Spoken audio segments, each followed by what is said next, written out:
یہ نور اللہ چھین لیتا ہے کن سے؟ جو نماز چھوڑ دے۔ نمبر 2، اللہ تبارک و تعالی اس کی روزی کو تنگ کر دیتا ہے، اس کو تنگی رزق کا شکار کر دیتا ہے۔ یہاں 2 جملے کہوں گا، زیادہ نہیں، چونکہ حدیث طویل ہے اور وقت ختم ہونے کے قریب ہے۔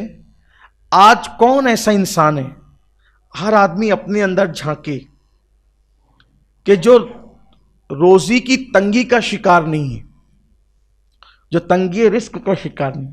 اچھا، جب ہماری روزی تنگ ہوتی ہے تو ہم لوگ سیدھا توجہ کرتے ہیں تعویذ کی طرف۔ آپ دیکھیں، تعویذ دے دیجئے، کوئی وظیفہ دے دیجئے، کوئی عمل بتا دیجئے، کیا اس سے روزی بڑھے۔ آپ سے پوچھتا ہوں، مجھے یہ درد ہے، حالانکہ میں تعویذ کا منکر نہیں ہوں، جن بزرگوں جو بزرگ تعویذ دیتے ہیں ان سے میرے تعلقات ہیں، اور کبھی کبھار ٹوٹے پھوٹے انداز میں بھی لکھ لیتا ہوں، بہت جانتا نہیں ہوں، آتا نہیں بہت کچھ، لکھتا ہوں کبھی کبھار۔ لیکن آپ سے کہتا ہوں کہ مسلمانوں کا ایمان اللہ سے کتنا کمزور ہوا ہے نا۔ آپ غور کریں کہ اللہ کے رسول فرما رہے ہیں، اللہ کے رسول فرما رہے ہیں، کیا فرما رہے ہیں؟ کہ جو نماز چھوڑ دے اس پہ جو دوسری مصیبت آتی ہے، روزی تنگ ہو جاتی ہے۔ روزی تنگ کی کس نے؟ اللہ نے۔ اور تعویذ لانے کہاں جا رہے ہیں؟ ملا کے پاس۔ ہے کسی ملا میں اتنی طاقت کہ چھینے اللہ اور دلائے ملا؟ جملے سخت لگے تو معاف کر دینا، لیکن یہ میری غیرت توحید بول رہی ہے۔ کیوں نہیں آتے اللہ کے پاس؟ کیوں نہیں گڑ گڑاتے اللہ کے پاس؟ آپ کہیں گے ویر جب آپ تعویذ کے قائل ہیں تو آپ تعویذ کی مخالفت، میں تعویذ کی مخالفت نہیں کر رہا ہوں، میں یہ کہہ رہا ہوں کہ شکر چائے میں ڈالو تو لذیذ لگتی ہے، اگر اسی شکر کو اٹھا کر آپ سالن میں ڈال دیں تو پورا سالن خراب ہو جائے گا۔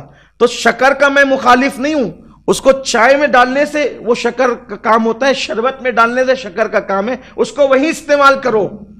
اگر آپ اس کو سالن میں ڈالنے لگ جائیں، آپ اس کو کھچڑے میں ڈالنے لگ جائیں، پلاؤ میں ڈالنے لگ جائیں، کھانے خراب ہوں گے۔ آپ کہیں گے ارے شکر تو اچھی چیز ہے، یہ کھانا کیسے خراب کر رہی ہے؟ شکر اچھی ہی چیز ہے، جہاں ڈالنے کی تھی وہاں نہیں ڈالا۔ تعویذ اچھی چیز ہے، استعمال کہاں کرنا چاہیے وہاں کرو۔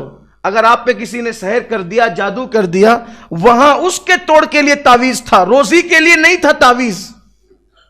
روزی کا تعویذ نماز تھی، روزی کا تعویذ اللہ کا گھر تھا، تنگی رزق کا علاج اللہ کے یہاں گڑ گڑانا تھا۔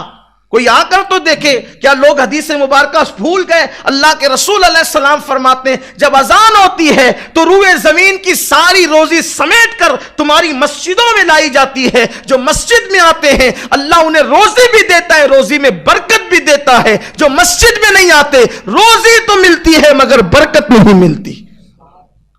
روزی بازار میں آپ بازو کی قوت سے کما سکتے ہو، لیکن برکت آپ بازو کی قوت سے نہیں کما سکتے، برکت سجدوں کی وجہ سے ملا کرتی۔